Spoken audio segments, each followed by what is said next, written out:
Bonjour à tous, aujourd'hui je vais vous expliquer le code défaut F29. Donc c'est un abonné qui m'a demandé ce que c'était. Donc le code F29 qui est un code défaut, ça va être le code de la perte de flamme en fonctionnement. Donc ça veut dire que la flamme d'un coup en fait elle va s'arrêter toute seule et qu'elle ne devrait pas s'arrêter. Donc, les causes possibles de ce problème-là, ça va être soit un problème de débit de gaz, donc soit pas d'arrivée de gaz ou le débit de gaz insuffisant, ou ce qui peut arriver aussi, c'est le mécanisme qui est mal réglé. Il y a un défaut au niveau du mécanisme. Et aussi le gaz, soit si c'est du propane, ou du gaz de ville, du gaz naturel, ça ne sera pas la même chose. Le réglage ne sera pas pareil. S'il y a une bouteille que vous allez aller chercher en station de service pour alimenter la chaudière et que le gaz arrive de ville, déjà la pression c'est pas la même. Et en plus, la qualité de gaz c'est pas du tout la même chose. Donc là, si le gaz change, il faut faire intervenir un chauffagiste pour qu'il vous règle le système de gaz. Et qu'il s'ajuste cette petite partie-là. Ce qui peut arriver, c'est qu'aussi que le mécanisme de gaz, donc ce système qui gère le gaz, derrière il y a une vanne, qui soit défectueux, qui a un problème à l'intérieur. Donc ça c'est plus un système mécanique là-dedans. C'est pas trop là-dedans, c'est pas du tout électronique. Ce qui peut arriver aussi, c'est que que votre chaudière, le raccordement, donc que l'électricien a mal raccordé la chaudière à la terre, qui peut mettre en défaut l'électrode. Donc l'électrode, elle est là. Donc vous voyez, il y a une terre et une alimentation. Donc ça peut la mettre en défaut. Aussi, ce qui peut arriver, c'est que l'électrode d'allumage et de contrôle de flamme qu'elle est défectueuse. Donc cette électrode là, moi ça m'est déjà arrivé de la changer parce que j'avais le code 28, pas le code 29, mais j'avais un problème d'allumage en fait. Ça s'allumait, la chaudière a s'emballé, hop, elle se mettait en défaut. Donc moi j'ai changé l'électrode. Ça vaut une 50aine d'euros.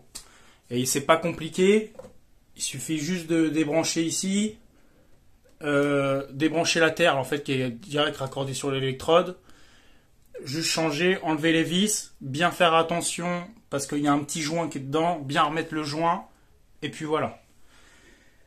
Donc ça peut être aussi l'électrode parce que cette électrode elle va gérer la température qui est à l'intérieur de l'échangeur et l'allumage. Donc elle va gérer plusieurs choses. Et aussi il peut avoir que l'allumage, en fait, donc l'allumeur qui est à l'intérieur, c'est une espèce de grille, en fait, qui soit défectueux, qu'il est peut-être un tout petit peu fondu, ou qu'il soit défectueux. Ça peut arriver aussi. Donc ça, c'est les causes possibles. Les solutions de vérification, donc pour vérifier ce système-là, il va falloir déjà vérifier le circuit de gaz d'arrivée. Vérifier si le gaz il arrive. Déjà.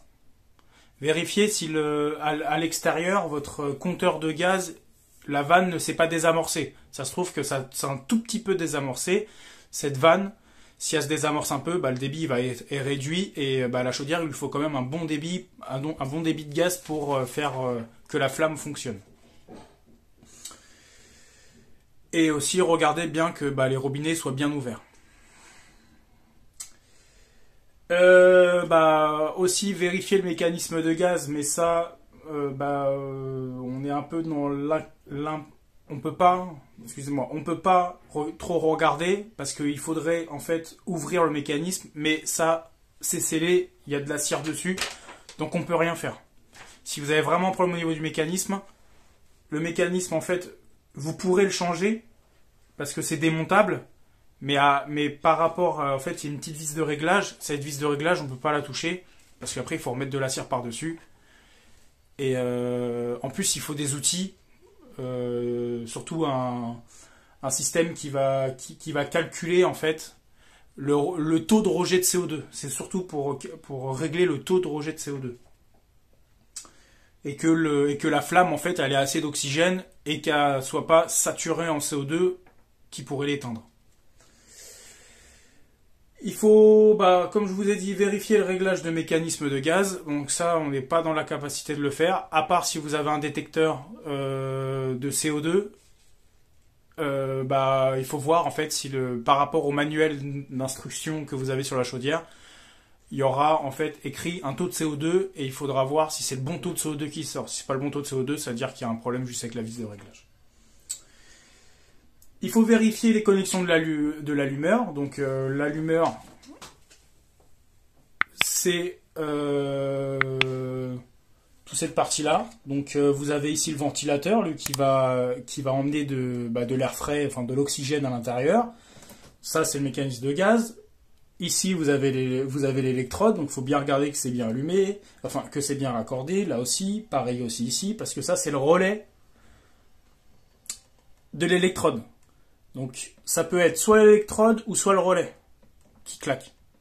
Le relais c'est surtout un gros fusible, hein. Donc lui il peut péter, hein, c'est fait pour. Il est fait pour ça.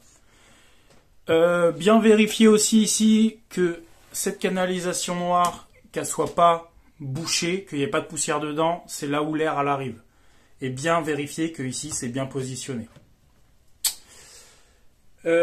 Par rapport à l'électrode, ce que vous pouvez faire, c'est avant d'ouvrir, de toucher l'électrode, on éteint bien la chaudière, même si vous voulez vous couper le disjoncteur, que sur la chaudière, pas obligé de couper toute la maison.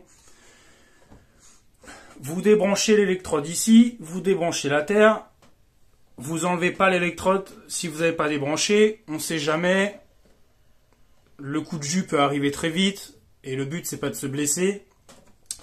Vous enlevez les petites vis et vous regardez si l'électrode, il y a de la corrosion dessus. S'il y a de la corrosion dessus, il faudra la changer. Je vous conseille de changer l'électrode, parce que c'est-à-dire s'il commence à avoir de la corrosion, c'est pas bon du tout. Aussi, ce qui peut arriver, par rapport à la flamme quand elle s'éteint. Donc, sur une chaudière à condensation, on va, elle est tout le temps en train de créer de la condensation. Ça veut dire que ici, vous avez la vidange de la condensation. Donc, vous avez un tuyau qui va jusqu'à l'échangeur. Si le siphon, il est bouché, évidemment, l'eau ne pourra pas s'évacuer. Mais si l'eau ne s'évacue pas, ça va stagner, ça va monter et ça va commencer à remplir l'échangeur. Quand ça va remplir l'échangeur, s'il y a de l'eau, la flamme ne va pas pouvoir fonctionner. Et en plus, vous allez aussi abîmer l'électrode suite à la corrosion. Donc, dans un premier temps, vérifiez si le siphon n'est pas bouché, si les tuyaux ne sont pas bouchés. Si vous démontez le siphon, quand vous l'enlevez, il faudra le re-remplir. Si vous le mettez vide, la chaudière ne fonctionnera pas. Il faudra re-remplir le siphon à ras-bord. Quand vous allez l'enlever, vous allez voir, il y a de l'eau dedans. Vous changez cette eau, vous remettez de l'eau propre du robinet et vous le remettez. Il faut toujours qu'il soit rempli le siphon. Sinon, ça peut bugger. Même ça va, je pense, pas fonctionner. Normalement, quand la chaudière se met en route, donc l'allumeur, donc la chaudière met en route le gaz, donc a fait arriver l'arrivée de gaz, donc l'électrode va faire une petite étincelle pour déclencher la flamme, et le ventilateur, il est censé se mettre en route pour apporter de l'oxygène. Si vous avez le ventilateur qui ne se met pas en route, la flamme ne s'allumera pas. Parce qu'il n'y a pas assez d'oxygène. La flamme elle va peut-être s'allumer quelques secondes et elle va s'éteindre tout de suite. Parce que l'apport d'oxygène n'est pas assez conséquent dans l'échangeur. Donc évidemment, ça ne peut pas fonctionner. Admettons, vous voulez regarder à l'intérieur de l'échangeur. L'intérieur de l'échangeur, il va falloir démonter cette vis-là, enlever le circuit d'arrivée d'air, et en même temps, ça sert à rien de tout démonter là. vous déconnectez juste ça, les fiches. Vous arrêtez l'arrivée de gaz, parce que sinon, parce que en fait, il va falloir, pour éviter de tout démonter, parce que là, si vous démontez ici, en fait, il y a un joint et après, il faudrait le changer. Pour démonter l'échangeur, vous n'êtes pas obligé d'enlever l'électrode, vous pouvez juste démonter, il y a 4 boulons de chaque côté, et en bas, juste ici, là, il y a l'arrivée de gaz. Donc ça, c'est le tuyau d'arrivée de gaz. Ce que vous pouvez faire, c'est que vous pouvez juste démonter ce tuyau-là. Donc bien sûr, je me répète, il faut dire bien arrêter l'arrivée de gaz. Et quand vous... Donc là, c'est juste une petite clé. Et vous démontez ça. Vous enlevez tout le bloc. Donc il faut bien tout débrancher. Hein. Ça aussi, le système d'air, tout. Tout ce qui est câble électrique, il faut tout enlever. Bien sûr, je me répète, chaudière éteinte. Quand vous allez enlever ça, vous allez enlever le bloc. Donc c'est peut-être un peu lourd, donc vous ne faites pas surprendre. Et après, vous allez regarder l'intérieur de l'allumeur. Donc il y a l'échangeur et l'allumeur, c'est vraiment ce bloc-là. Donc l'allumeur, il va partir.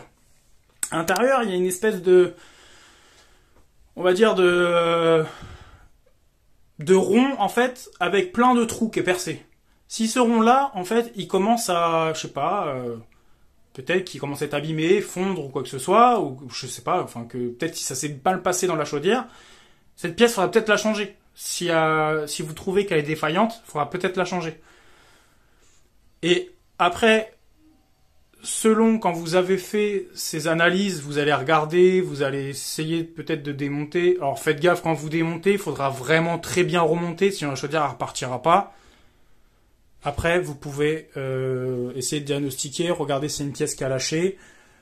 Avant, moi, je serais vous de démonter tout le bloc. Regardez juste l'électrode. Regardez votre arrivée de gaz si elle est conforme. Regardez votre siphon. Regardez si toutes les fils électriques sont bien alimentés, sont bien branchés partout. Et après, vous voyez. Si vous avez d'autres questions par rapport à ce défaut-là, je pense que je vais commencer à faire des vidéos pour chaque défaut. Comme ça, je vais un peu vous expliquer les problèmes, les solutions, enfin ce qu'on peut faire, les diagnostics à faire. Et n'hésitez pas à me dire ça dans les commentaires, me faire des petits commentaires, un petit like, ça fait toujours plaisir. N'oubliez pas de vous abonner, d'activer la cloche des modifications. Et je vous dis bonne journée à vous. Au revoir.